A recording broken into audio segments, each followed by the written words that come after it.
Ladies and gentlemen, it's such a beautiful day. I hope that the sun is shining, the birds are singing, the wind is at your back, and I have brought to you an inspiration that goes by the name of Dr. David Solomon. For those who may not know you, Dr. David Solomon, I know we do this every week, but I kind of enjoy it, and I think the people should know where they can find you. So would you be so Sure. kind as to introduce yourself? Absolutely. Thanks for having me back on. Good to see you again. I have been in the higher ed world most of my adult life. I've been a professor of medieval literature, religion, and culture for close to 3 decades. And currently, I am the director of undergraduate research and creative activity at Christopher Newport University in Newport News, Virginia. I still teach classes in our honors program and our museum studies program. Originally from New York City, so being in Virginia, I'm in for what a good New York boy is, the deep South. Yeah, it's the deep south, the ideas of where we come from and the way in which geography is changing. So too is technology changing. And you, Dr. David Solomon, have written an incredible blog, and it's this last week's topic was about the last invention ever by mankind. You want to kind of maybe you could pull on that thread a little bit. Well, I mean, there's been so much in the Yeah. mainstream media, and just in the last really 2 or 3 weeks about artificial intelligence, AI, particularly with the reporting about this new chatbot called ChatGPT, which has the education world going bananas because it threatens to eliminate and put the end to homework because it will theoretically students will be able to do their homework just using an AI chatbot, tell it what it wants, and it'll spit it back out. But it's a bigger discussion, of course, that's been going on for many years about artificial intelligence and its role in our society and in our lives. And it's probably coming to a something of a head in the last few years between the use of algorithms to tell you what movie to watch on Netflix and all of the bots that we have. I mean, you can't go to a doctor these days without being annoyed for 3 days afterwards with text messages asking you to fill out a survey. It's a lot. It's a lot, and part of it is just a fundamental question about what is this going to do to us as a species, as humanity. Science fiction has long threatened us with the idea that the robots will take over someday, and I mean, as we all know, lots of science fiction has become science fact. So, who knows? Right, the moon is a cruel mistress, you know. Yeah, yeah, yeah, It's speak on the topic of medicine. It seems to me like this is one area where we see tech and government and community trying to find a solution because yeah. there's so many problems with an aging demographic. There's so many problems with disease, and more than that, there's so many problems trying to pay for these things. And it seemed like I have gone to the doctor recently for a checkup, and I just did it online. I was able to talk to my doctor one Yeah. time. Another time I just sent like an email, and they go, "Oh, it sounds like you need these drugs. Here you go. Bada bing, bada boom." And Yeah. it's the part that really bothers me with, well, there's many parts, but one part that maybe we can kind of dance around a little bit is this idea that the technology is not really built to help people. It seems built to generate profit, and that seems to be the rub to me. Well, it's that fundamental question which we brought up last week, Yeah. which is, can AI create? It seems like AI can reproduce, but I don't think it yet can create. And when it comes to something like medical care, sure. I mean, I think there are really fantastic applications for artificial intelligence in the world of medical care these days. But there's always the danger that we're going to allow it to take over, if you will. Yeah. If you think about and you think about telemedicine. And telemedicine isn't exactly AI, but it's the involvement of technology in medicine. Yes, incredible um, movement to telemedicine, which of course, COVID um, really precipitated. And I mean, thank God for it, because most of us, I mean, we wouldn't have been able to go to the doctor. I mean, I remember during the initial lockdown, I felt ill and called my doctor. This was before we all had tests at home, and I did a telemedicine visit with my doctor, and she was able to say, I don't think you have COVID. I think you have a cold. And amazing. But my current primary care physician, has now certain days of the week that are devoted to just telemedicine calls. So I was in the office having a visit with her a couple of weeks ago, and I have to go back, and the receptionist was scheduling an appointment for me, and I said, "Well, how about a Tuesday?" And she said, "Well, Tuesday she only does telehealth calls." I'm like, okay, that's a little weird. It just, that strikes me as odd. Now, telemedicine is something which is not new. In fact, my gosh, in the late 90s, I had a visit by really the pioneer in the field, a man named Daniel Carlin, who did just incredible work with this field. I mean, before it really existed, he had famously, he had a company. He worked out of Boston, and he had a company that helped people who were traveling around the world to places where medical care probably wasn't really accessible, and he would be able to talk with them through a tele kind of portal. We didn't have the internet the way that we do now. I'm talking about 1997, 1998. And I found out about him first because there was a story, I think it was on 60 Minutes, famous story at the time, about a guy who was doing a round the world solo trip in a boat. And in the middle of the Pacific Ocean, I forget the situation and what exactly had happened, but his arm, his arm eventually became infected.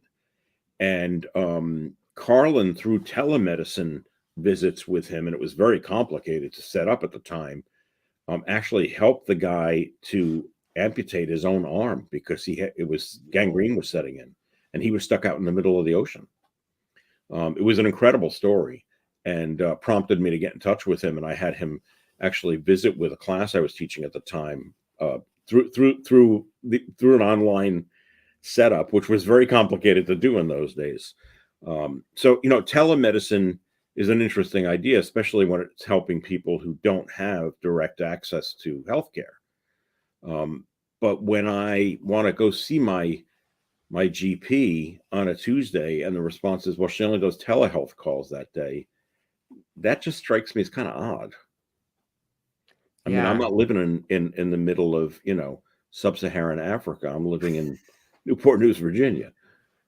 Yeah. I would be willing to wager it has to do with price structure. It seems like when I go into the doctor, they only have a few short minutes where they can be in there. They're on a clock almost. Like, I got 7 minutes to figure this out, and then and then I got another one. Yeah. And so if you can, I don't know what that price structure would look like or how it works, but I would imagine the more patients, if you, one of the big boys like Kaiser that's mixed with the insurance companies, the more people you see, the more money you're making. Sure.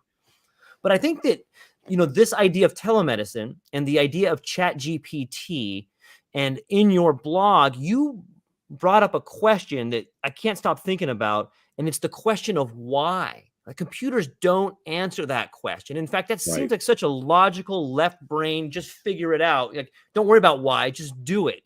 And so many of us, like the human condition, maybe not all of us, but I love that question, why? And I can't even figure out math problems unless I know why they wrote it that way. When I look at the word problem, I'm like, but why did they choose that word? And I remember my teacher would be like, it doesn't matter. I'm like, it matters to me, because maybe they want something else. But it's this question of why. Maybe you can I mean, AI is artificial intelligence is good with what questions and where questions and when questions. They really can't deal. It really can't deal very well yet with why questions, because why questions really require a level of thinking that really is I will say, as a non-neuroscientist, I think it's unique to human beings. I don't think machines can function at that level. Now, maybe someday they can, and maybe the folks at MIT would disagree with me that they're working on it. But I mean, in a kind of funny kind of way, I mean, I would respond to that with, well, why? Why do we need that? And I'm not sure why we need it. I really don't still understand yet why we need it. I don't want to go and have surgery performed by a robot. Which is where there are projects that are aiming at that at this point. And there are some situations where it almost already is a hybrid robot and surgeon operating. I don't want to take people out of the loop. This morning, I'm sitting in my office here, and I heard all this racket outside. What the heck's going on outside my office? And I got up, and there was a whole team of people standing there. And they are considering installing the robotic vacuum cleaners in my building. Yes. And so two of the people who were standing there were current housekeepers who were watching this. And I'm just thinking, well, this is going to take away their jobs, isn't it? And I joked with the sales rep, and I said I could see kids riding that thing all over the place. If we were to get that. But why do we need that? And again, so much of it, unfortunately, seems to be driven by cost. Yeah. It will be more cost effective. Who cares about cost effective when you're affecting human beings and their lives in such a negative way? Because, let's face it, the folks who are vacuuming in my building aren't going out and getting a job with Merck. They have a certain skill level. And it's the same argument that's been made for years about the cashiers in grocery stores and Walmarts and the like. I saw a funny meme the other day where someone said that they went into the break room at Walmart, and somebody said, well, you don't work here. What are you doing here? And he said, well, I just checked myself out, so I'm taking a break. So the taking the people out, and so much of this has been about taking the human element out of the loop in the name of efficiency. But that efficiency question is problematic because what kind of efficiency are we talking about?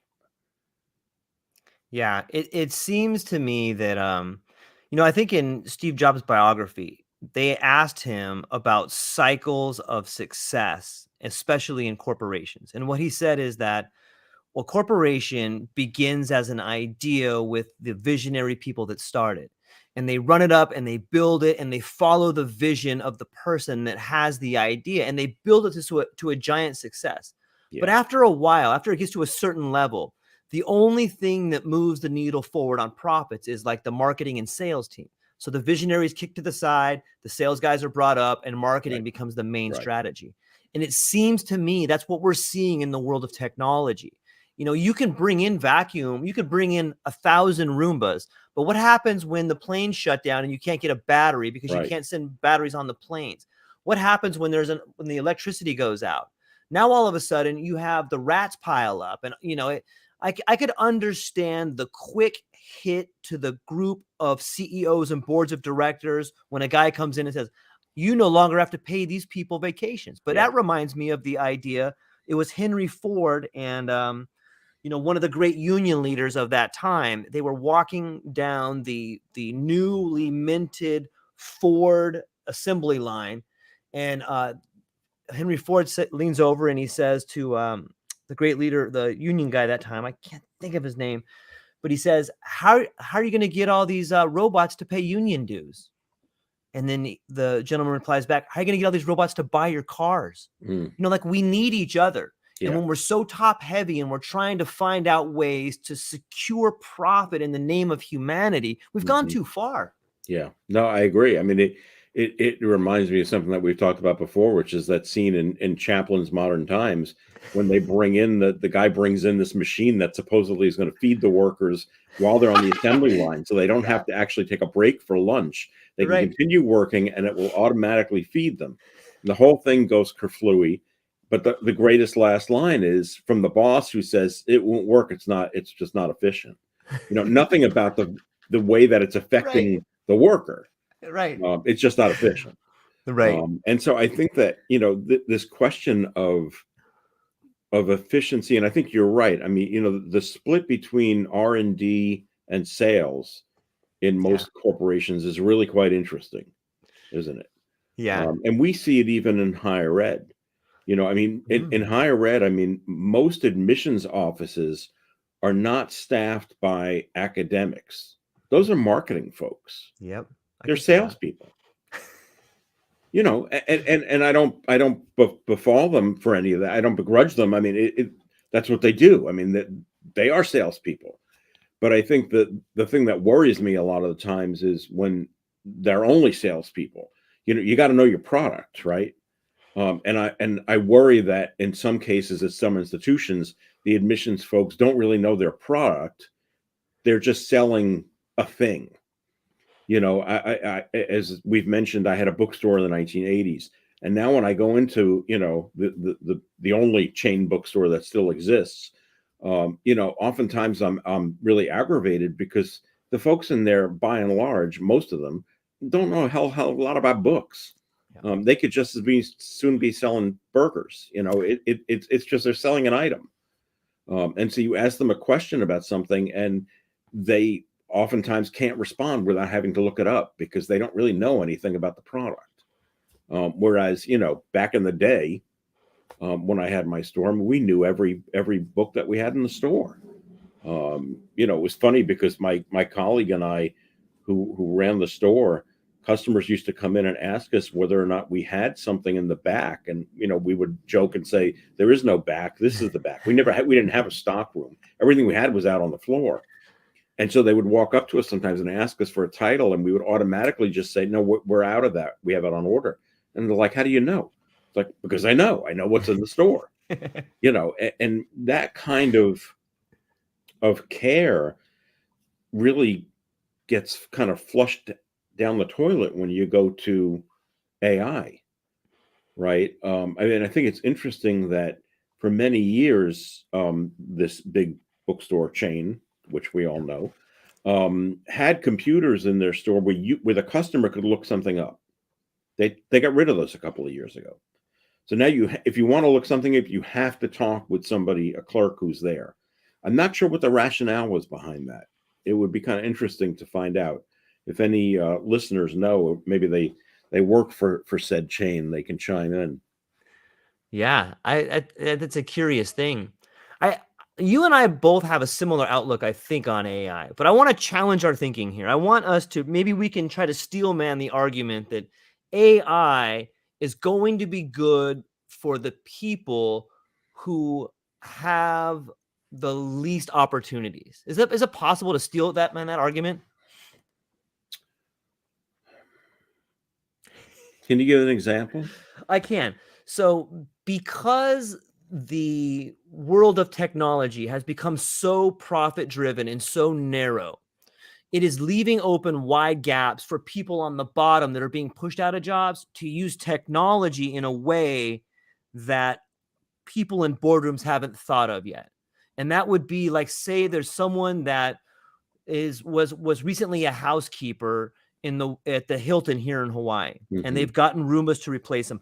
Now this person has found a way to use Chat AI and the DALL-E program to put out books about art. I'm not sure that's exactly it, but that's all I can come up with as an idea, as a But I think creative that way. the problem with that is that it's the same problem that we've been talking about for decades. Not everyone should go to college. Yeah. Right? Not everyone is suited for that kind of work. Yes. There's no shame in being the person who Right. cleans up. And when we get rid of that person and replace them with AI, I honestly don't know what the hell they're going to do. I mean, to say, oh, well, you no longer have a housekeeping job, so now you're freed up to go and paint. Like, what the hell am I going to do? How am I going to pay my Yeah. bills? Yeah. Right? Where's my health insurance going to come from? And so I think that the threat is that it's going to really damage the lower class, that it speaks largely to the middle and upper class. AI does, and I mean the lower class. I mean, we talk about politicians like talk about the middle class being under threat. I mean, hell, the middle class. Look at the lower class. I mean, they're really under threat. Yeah. They've always been under threat. Yep. And this is just one more thing that I think they have to worry about. Yeah. It's on some level, I think that it's, the acceleration of problems that nobody wants to deal with, and we've put it off for a long time. It's not like these problems haven't been evident since before technology started really coming up. Like we have a war on drugs, but we don't have a war on poverty. And we could, with all the money we're printing and all the money we're putting out there. It seems like none of that money makes its way to the people that need it the most. Well, supposedly LBJ was leading that war on poverty, right? I mean, it seems to have gotten swallowed up. I mean, the as you and I have talked about before, I mean, the situation with poverty in this country, never mind the world, let's just focus on this country, is really kind of horrific. I mean, all you have to do is go to any large city and you'll really see the effect of it. I mean, you may not see the effect of it in your small town, but go to a large city, go someplace that is a place where you normally wouldn't go, likely because that's outside of your sort of socioeconomic parameter, and you will really see how much people are hurting. I mean, I've told you that story about the students in South Dakota going down to the Lakota reservation and getting off the bus at the end of the day and just saying, I didn't even know poverty like that existed. To see it firsthand is rather shocking. And yes, we do need a war on poverty. I don't think we're going to get it because we have too much of a focus on wealth. Yeah. And I mean, I read last night that Elon Musk now has lost more money in the first quarter of this year or something like that. It's going to put him in the Guinness Book of World Records. And I'm reading the article and I'm like, well, let me get out my violins. How much is he worth now? Yeah. I mean, he lost some ridiculous amount of money, but I mean, it's nothing because the man is just disgustingly wealthy. And again, not begrudging anybody their success and their wealth, but what do you do with it then? And what are you doing with it for humanity to help people and to advance things? I don't think that sending people on pleasure trips to the moon is really in the long run going to have a tremendous impact on us as a species. And it's really troubling that some of the folks who have the financial ability to make real change are not doing it. They're not stepping up. And maybe it's a difference in generation. Because I was reading a book about Susan Orlean's book about the library. I think I mentioned this last time. I think so. About the Los Angeles Library fire and the history of the Los Angeles Library. And she mentioned she kind of gave a little thumbnail sketch about Andrew Carnegie in the late 19th century when he gave all of that money to open up libraries across the country. I forget the number. It's some incredible number of libraries. And you had these folks who were true philanthropists. They had made a lot of money, but they also gave a lot of it away. I mean, I used to teach at Russell Sage College in upstate New York. Now, Russell Sage College is named after Russell Sage, who was a big train magnate in the late 19th century, made his money through the trains and through transportation. And when he died, he left all his money to his wife, Olivia Slocum Sage, Mrs. Russell Sage, and she gave it all away. And if you look around the country, you will still see little things in parks, public parks, that are named after Sage. And that was her money. She gave it all away. That was what she became. She was, for a while, the richest woman in the country. But she was a great philanthropist. And I don't know who the great philanthropists are today. I don't think I could name a single one of them. I mean, at one point we would have said the Sacklers, but that's gone out the window. Um, I mean, it's true though. I mean, I'm reading a book written by the director of the Metropolitan Museum of Art, a new book that just came out called "Why the Museum Matters," and he's mentioning when the Met decided that they were going to take the Sackler name off of their galleries, and I think there were 7 galleries that had the Sackler name on them because they'd given money. But I don't know who the big philanthropists are today. It's not Jeff Bezos.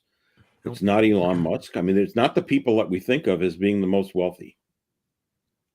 There was a move several years ago, this philanthropist club, of which folks like Bill Gates and Warren Buffett are part, who dedicated themselves and said they're going to give away a large part of their fortune, and they have. But the money that they have it pales in comparison to the kind of money that Amazon is making for Bezos. I mean, it's just the money is just it's unthinkable. It really is. It's unimaginable.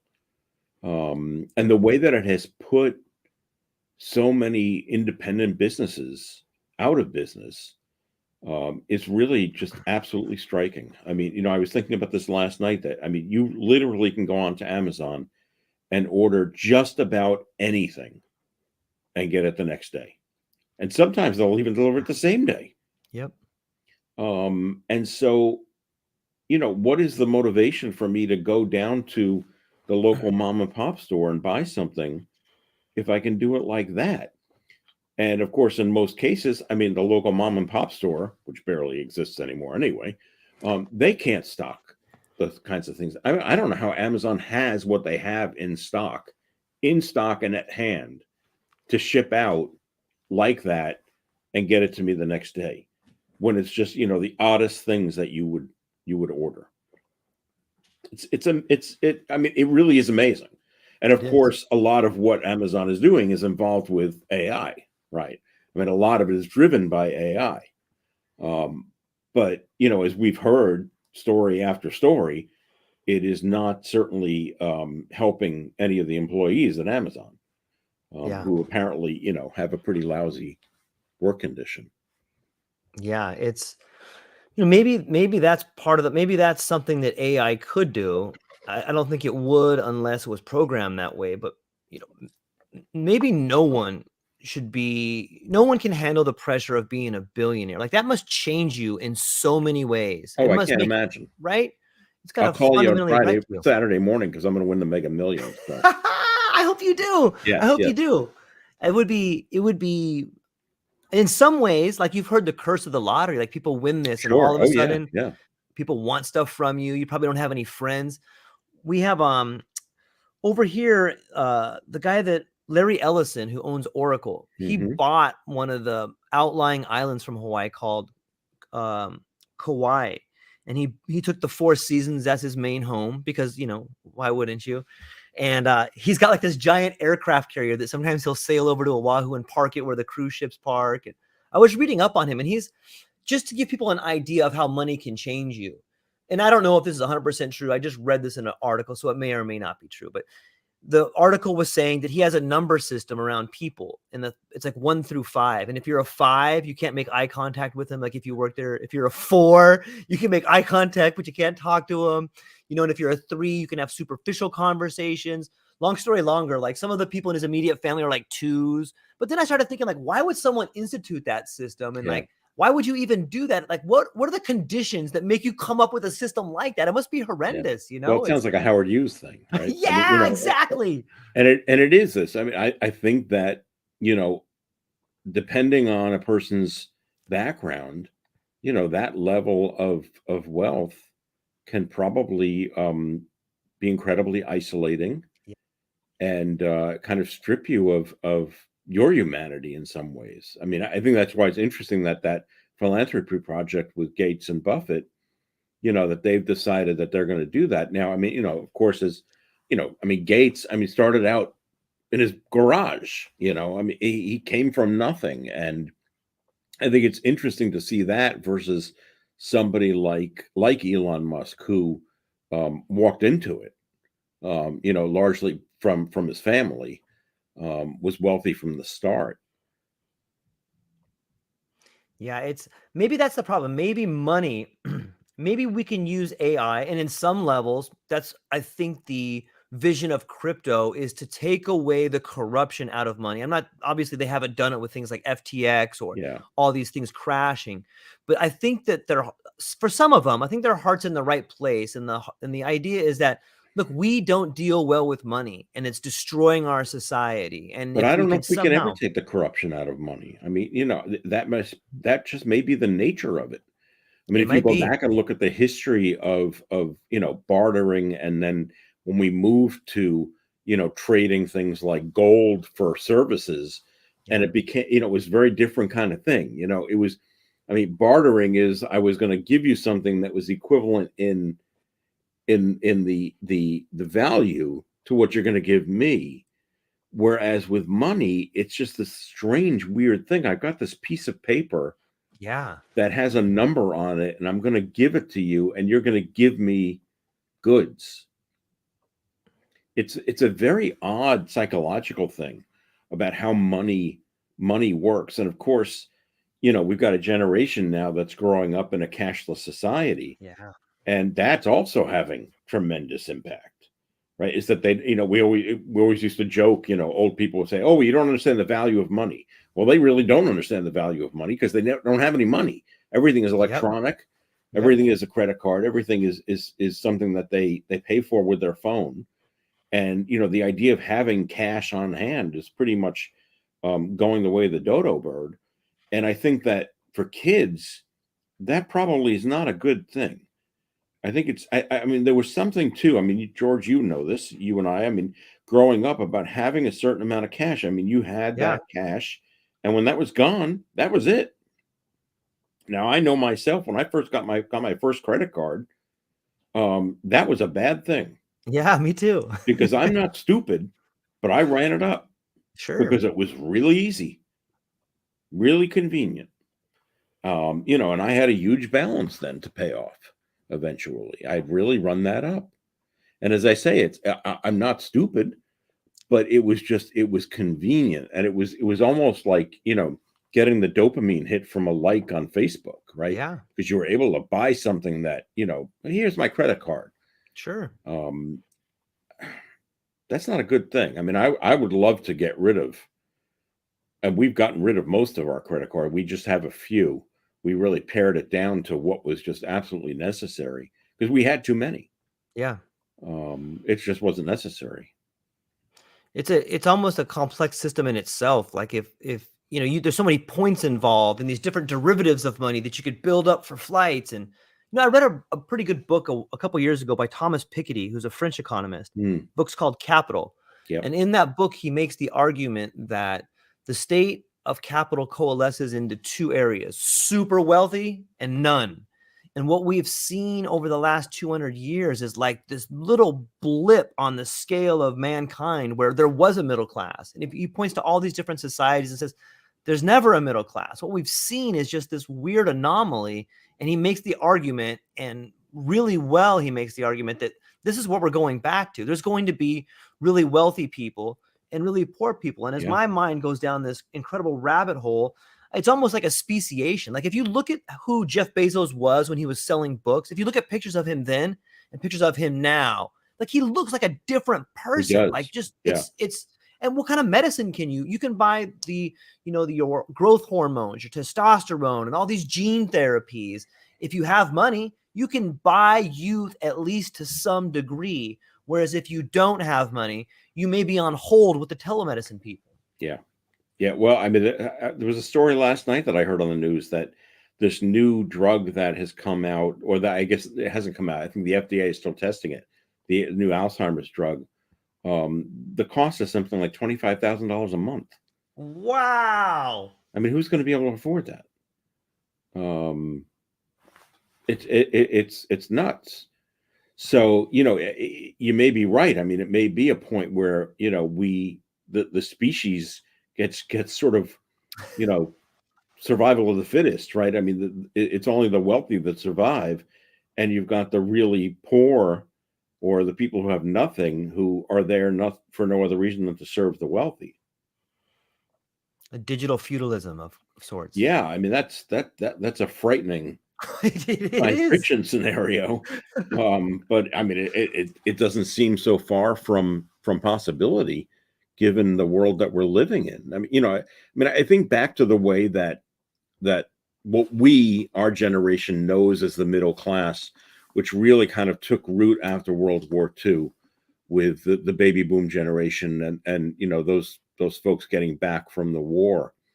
And if you look back at, as I have in the last couple of days, I've been looking at ads from the early 1950s, particularly ads from the New York City area where all these housing developments were going up. A lot of them on Long Island, which were being pitched towards the GIs who were getting back from the war, and it was promising them, the American dream. It was this little house with a white picket fence, and it's interesting to see how the whole question of the American dream has shifted so significantly. We have so many students who write about the American dream and the Great Gatsby, Mm. but it would be interesting to look at, what happened to the American dream, because I'm not sure. I don't know if it exists anymore. I mean, what do you think? Do you think it exists today? That's a if we're looking at the American dream as maybe getting further along than your parents Hmm. and buying a house and having 2.2 kids, I think it exists for a smaller and smaller group every generation, and I guess that would be maybe people are beginning to wake up from that which they thought was the American dream, but it can be done, I think, but you have to work hard and you must sacrifice. And I think you have to get lucky. I think that those are the three things you need to have it. What do you think? But economists have predicted now that this is a generation, the first generation, that's going to not be better off than their parents, Yeah. which is just baffling. I mean, I think the American dream may still exist. Ironically, I think it exists for non-Americans. Right? I mean, it's folks Yeah, who want to that's a good come point. here with this idea of what the American dream is. I'm not sure Americans have the American dream anymore. And I see some of the at my work as a truck driver, I see some of the younger kids or some of my friends who have kids, and it seems like on some level, they just don't want to do it. And I get it. Like I get it. Like it on some level, it seems that the level of I don't know, the level of what is it called when you loyalty, like there's no real loyalty to a company, and No, nor should there be, no, because there's no loyalty from the top. no, The no, fish rots absolutely. from the head down. And so when you see all these people just don't want to work, all these people don't want stuff, well, neither do the people at the top. They've sucked out all the resources at the bottom. It's like a big Yeah. game of Jenga. They've just taken all the resources and stacked it right on top. But the difference is that the previous generation was willing to make a sacrifice, Yeah, I agree.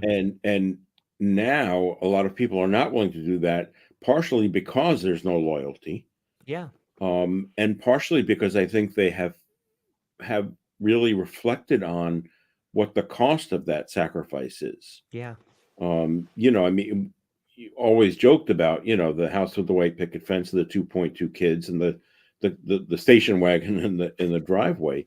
Um, and I think there's a generation that came along and kind of took a step back and looked at that and said, is that really worth it? And largely they said, no, it's not.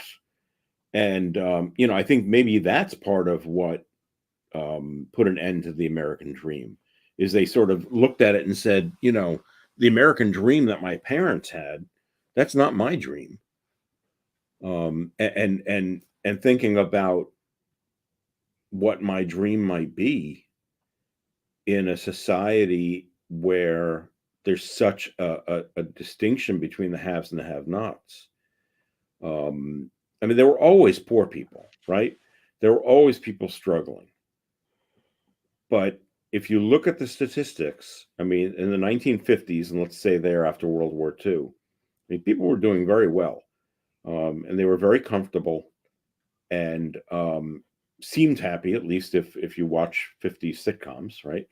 Um, and then we get to the 1960s, and after the Kennedy assassination and then Vietnam, it just seems like it chipped away at that dream. I think that's something that's the significant thing about the moon landing, right? Yeah. Is that somehow it brought some of that back to Americans. It brought that dream back. I mean, that's what Kennedy had aspired to when he predicted that and said by the end of the decade we'd put men on the moon and bring them back safely. Is that would somehow restore some of that dream? I mean, if you go back and look at the Kennedy years, and I'm not saying that was all golden and wonderful, but I mean, it was Camelot, right? I Yeah. mean, it was this. I mean, here was this young couple in the White House. It was, they were still living in the kind of the glow of post-war 1950s America, and then the rug got taken out from under everybody after his assassination. And I mean, I don't think largely it's ever the country's ever recovered from that. I think that the Kennedy assassination and then Watergate undermined Americans' confidence in the government to such a degree that it was irrevocable. And I don't think that's ever come back. I really don't think it's ever come back. It's I mean, if you ask kids today, what they aspire to be, I mean, kids used to say, "I want to be president," Yeah. right? I don't know if kids say that anymore. I can't imagine that they would. Um, I mean, I know growing up as a kid, I mean, I wanted to be president. That was my aspiration, and it was Watergate that really kind of tarnished that for me, because I had lived as a young kid with the idea that the president was somebody to be admired, and he had all this power, and he would always do the right thing, and then you realize that that wasn't true. I think that really chipped away at a lot of people's belief in any kind of an American dream. It soiled it. Yeah. I think it makes me think of the question, like, where do dreams come from? And, when you think about yourself growing up, or when you think about a kid growing up, you know, sometimes dreams come from a happy home. And if you look at our country in the 50s, it was like we were this wealthy family and everybody had opportunity. Like all the brothers and sisters, hey man, little Bobby can go out and do the fireman, or Ginny can grow up and be the first woman senator, or there was all this hope, and we were a Yeah. big family that had so much, that we had so much promise, and we had all these dreams, and we could get better. But then as we aged as a family, like, it seems like, with Kennedy or the Watergate, like all of a sudden the family hit some hard times, and now, hey, maybe my friend can get Bobby a job at the sewer plant. You Right. know what I mean? Like Yeah. it seems like I we think fell. a lot of the hope and the optimism kind of got wrung out of the country. I mean, it's Yeah, interesting that people like Bill Clinton and Barack Obama both tried to bring that back in their yeah, campaigns. I mean, what, Clinton was the boy from hope, wasn't he? yeah, yeah, And Obama's motto was, yes, we can. It was yeah. optimism.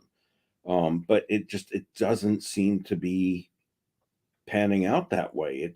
I think we've got a very cynical Mm, generation coming up, and I don't know, again, bringing us full circle, whether AI is going to do anything to rescue us from that cynicism and that lack of hope. We really do need to restore that, but I mean, it's difficult in our country. It's difficult globally right now, right? I mean, if look at what's going on around the world, um, but somewhere along the line, it just strikes me that we jumped the track. You know, everything was going well, and something happened to derail it. And in my mind, it starts with the Kennedy assassination and goes forward from there. because the Kennedy assassination then leads to the Warren report, which a lot of people didn't believe. So it was just a snowball effect. Have you read the book The Fourth Turning by Neil Howe? No. It's a fascinating book, and it talks about the seasons of life. It's really good. You would love it. I've read it a couple times, and it goes into the idea of seasons, like giant cycles, and each Mm. human being gets to see the seasons, but they get to see it from a different point of view, because when you are a young person, you get to see the summer, and maybe that means before you die, you get to see the spring, the winter, and the fall. But because we go through it at different seasons, Mm-hmm. the people that understand how to deal with the crisis of that season, by the time that season comes around again, they're too old to deal with it. So that Right. knowledge is gone. And it makes, the more that I see the world playing out, the more that I'm able to see the model that these gentlemen represented. And maybe that's what we're going through. Maybe we're getting ready to go through winter, and those that have gone through the winter, the silent generation, there's not too many left. And so these crises that are happening, the people that are dealing with them from the first time, and it may not be the right generation in charge. But it can be a positive thing. I mean, when you're Yes. talking about that Yes. whole idea, It's necessary. I mean, it reminds me of Joni Mitchell's song "Both Sides Now," right? I've seen. I mean, the line is, "I've seen love from both sides now." But I mean, I used to do this exercise with a class where I showed them a video, because of course everything's on YouTube now. A video of the very young Joni Mitchell singing that song, and then of her singing that song some 40 years later, and about the difference in meaning for the song given her age, that it takes on a whole different tenor. And I think you're right. I mean, my folks my friends who are in classical history like to tell me, when we talk about this, that history does go in kind of cycles. And we talk about, oh, well, this is we had a good run and this is the end of it. And they're like, well, but we've seen this before, right? I mean, the Roman Empire fell, right? I mean, and things worked out. But and maybe that's true. I don't know. I mean, the cynical Jew in me wonders, and I'm not sure I buy that, but think about how much of a Brit, like, you are one of my favorite people to talk to, and you have such a depth of knowledge in so many different areas. Like, sometimes I see what you're doing as a bridge. Like, you as a teacher, as an instructor, as a creative influence on young people. Like, you are one of the only people that has this bridge between, your book, The Seven Deadly Sins, reaches back so far into history and the Renaissance. And like, look at the material that you're putting out there. You're putting out material that people can resource in order to rebuild something. I get goosebumps talking about it. For those that don't know, David Salomon has written a lot of books, but the one that I recently read is The Seven Deadly Sins. And I would urge everybody listening to this or watching this to pick it up. It'll blow your mind. But it's a bridge. Here's how people grew up. Here's how people solve these problems. And I don't know if you see yourself that way, but I think it's beautiful, man. Well, and I appreciate that. I mean, and I for me, that was the shift, right? I mean, I say growing up as a kid, I wanted to be president, and I'm not saying that as a joke. I mean, my only aspiration was to go to law school and go into politics. That's what I wanted. That's how I saw myself making change. And through a sequence of events as an undergraduate, I realized that there was no way in hell I was going to do that. It just, because in some ways, I think I realized that I was idealizing the system.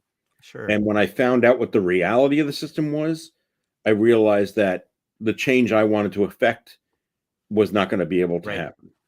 And so I changed tracks and went this route and thought, well, I'll teach, and maybe that will affect that kind of change in some ways. And you do see it. It's slower, right? I mean, we want everything to happen quickly, and it's not quickly. I mean, I hear from students from decades ago, which I love, and hear about what they're doing and thinking and things they remember from things that I taught them. And yes, that's where I see that I'm affecting change. I don't think I would have ever been able to do that if I had followed that original route of law school and then politics. Yeah, that reminds me, what was the name of the Jesuit professor you had that Oh, you sort of looked at? What was his name? Father Logren. Father Logren. Oh, no, Father Sweeney. Father Sweeney, my history Okay, yes. professor. Yes, yes, yes. So Father Sweeney, who was one of the most brilliant teachers I ever had, but was hard as nails, and he was the one who said an A means I don't have anything to say. If you wrote an A paper, he just wrote an A on the cover, and there wasn't a word inside because he said I have nothing to say. It's an A paper.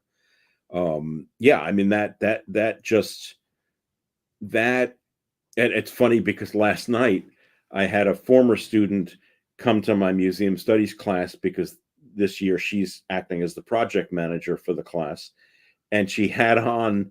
I showed you. I give them pins that say A, that have an A on them if they get an A on a paper, because I rarely give a solid Right. A on a paper, because I go on Sweeney's philosophy, and she was wearing her A button, which I thought was hilarious. Yeah, well, that is the type of influence that I'm talking about, and it's generational. Like that particular person or that particular archetype is someone who creates change through the generations. And when you I'm looking forward to hearing your thoughts on that book, because it really made me think Yeah, a I'll take lot it. about it. It's a great one, and it comes down. It ties in the archetypes with young and Hmm. seasons, and it's like this. It's that missing puzzle piece that fell under the table that you're like, I can't find it, man. Yeah. And then finally there it is. But But I think a lot of that bridging is done also by people. I mean, of course, so yeah, Sweeney was the bridge for me, right? yes, And now yes, maybe I'm serving as the bridge for somebody going. It's that making those connections and allowing that to happen. yeah. I so wish that I had had the opportunity to tell him this. Sadly, when I finally tried to get in contact with him, he had passed not that long before. But I mean, he would have never remembered me. He would, because I was nobody. I mean, this was a Western Civ class. I wasn't a history major. I took him for one, maybe two classes, and that was it. And I mean, he would have never remembered me, but it's still, I would have, and I did. I tried. I wrote him a letter, which they sent me back and said that he had passed, to try to explain the incredible influence he's been on my life as an educator. Well, I think that there's a beautiful poetic justice there. Like he may have never remembered you, but he probably imagined you. Because I guarantee you imagine inspiring people that you may That's not even true. know. Yeah, And no, like it's a that, good that's point. even better in some ways, Yeah, because you think about giving the tools to someone or inspiring people that may not even know your name right now, that are going to continue to build the bridge over the next chasm. Like that is it. Like that is real wealth. That is real structure. That is moving the ball forward. And that is the kind of work that I'm proud to get to sit here and talk to you about, because that's where it's at, man. That is where it's at. yeah. I mean, I hope so. I mean, that's my goal as an educator, and having gone into this field, is to affect change for the future in this way. Um, and you do. It's just that, as I say, it's slow, and it may not. Yes. I mean, it's been what? It's been, good Lord, it's been 40 years since I sat in Father Sweeney's class. Right. So it takes a while. That it has to percolate, right? It has It to does. cook. It does. Um, and too often we want to see the immediate thing. I mean, we were talking about this a couple of weeks earlier when we talked about the power of a liberal arts education. Yep. Problem with that is you don't often notice that until decades later. Yeah. You really have to follow people to be able to see how it has affected them and how it's been successful. You're not going to see it next year. Right. It just doesn't work that way. Yeah. It's in my darker moments, when I find myself with my head in my hands on my knees, and I'm cynical and I'm thinking about like, what am I doing? I often find this weird humor that bubbles up, and it's like, you're not supposed to know. Like, and I started thinking about these ideas of like, maybe you influence somebody 10 years from now that you've never even met. And like, I start laughing, and it kind of brings me back out of it. I'm like, yeah, you're right. Like, what am I doing? What am I talking about? Yeah. it's beautiful to think about, but it's even more beautiful when I get to see it in other people and get to hear stories about it and understand that maybe we are making a radical change, but it's so incremental that you don't see it. And maybe you're not supposed to see it. Maybe it's not for you to see. No, I think you're right. I mean, it is incremental and it is gradual. And, I guess you have to have faith that you're making a difference. I mean, certainly there are times when it's difficult, right? I mean, when you're sitting there with your head in your hands and thinking, geez, what a lousy day this was. And I didn't, at the end of the day, you oftentimes, when you're looking in the mirror, you kind of reflect on, well, did I sort of justify my existence today? Yeah. And of course, most days you're like, well, I didn't really do a whole hell of a lot. Yeah. And then, you kind of reflect on it. But I think you're right. And part of that speaks to something else, which we've talked about often, which is, where ego gets in the way there. Yeah, right? absolutely. And what motivates us to do those things? Is it because it's feeding our ego, or is it really helping others? Yeah. And this may be a little woo woo, but I think you may understand and maybe even I'll just throw it out there. So the same way the butterfly comes to visit you when your aunt passes away, I have found too that through some of my darkest times, whether or if I'm having a tough time at work, or if it's just been one of those days, I get a message, whether it's the tree brushing up against me and then there's the caterpillar right there. And I just busted out a caterpillar metaphor on my last podcast. It's like there's something bigger. There's something reaching out that's trying to get your attention. And I find, to everybody listening, I promise you, if you just open your eyes, to everybody watching, pay attention to what's happening to you when you're outside, because I think there's something trying to get your attention. And if you listen to it, it makes sense. I know it's kind of a generic all around thing, but it's there. There's a language there. No, I think you're right. I mean, it's the importance of looking for symbols. Yes. I mean, it's not going to smack you in the face and say, here it is. Right there here. You go. Oh yeah, what a brilliant book. Yeah, brilliant book. Beautiful. That's a beautiful copy too. Yeah. Yeah. I mean, it's the importance of recognizing symbols. Yeah. And thinking about, well, what does that mean? Yeah. Scratching the surface, right? Looking a little bit deeper. Yep. That that butterfly is not a butterfly, right? And like you say, I love your very accurate way to say we're getting too woo about this, but on one level it is, because it's kind of like you say, oh well, come on, but that's what symbols are about, right? That's right. And meaning, right? Like you can't control the events that happen in your life, but you and you alone get to control the meaning of that event, and that's all we have is the meaning of it. And if you start choosing the meanings, you're choosing your life. You're choosing to build the bridge. You're choosing to take your life in the only direction that you can. And that's where the meaning comes into. But as we're getting ready to land this plane here, Dr. David Salomon, I don't know if you saw some of the comments on LinkedIn, but one of the top ones was more David Salomon. So what do you got coming up? What's up with the new books? What else? Do you got any speaking gigs coming up, and where can people find you? And what are you excited about? Yeah, my website is David A. Salomon, SALOMON.com, and links to all my books and speaking engagements and the blog and consulting are all there. We just started the new semester here, so I'm excited about that. Met with my class for the first time last night. We had a great time, and I'm very excited about this exhibition that they're going to be curating. It's a museum studies course. Still plugging away at the books and working on two new things that hopefully will be out. I hope next year. But it's writing is a struggle, right? Was it? I forget. It's either Hemingway or Dorothy Parker. It was that it's spilling the blood on the page, right?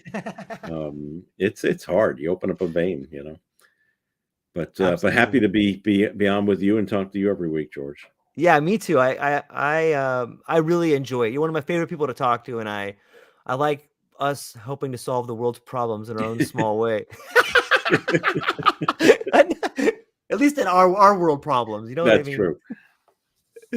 So that's what we got for today. Ladies and gentlemen, check out the books. Go to the blog. I would point everyone to the blog to read more about the ChatGPT. There's a lot of stuff in that blog that we just barely scratched the surface on. It's a fun read. It's entertaining. And you guys should subscribe to it and check it out. And reach out to me or David. We'll be back next week to continue to solve the world's problems for everybody. Thank you all for your time. Aloha.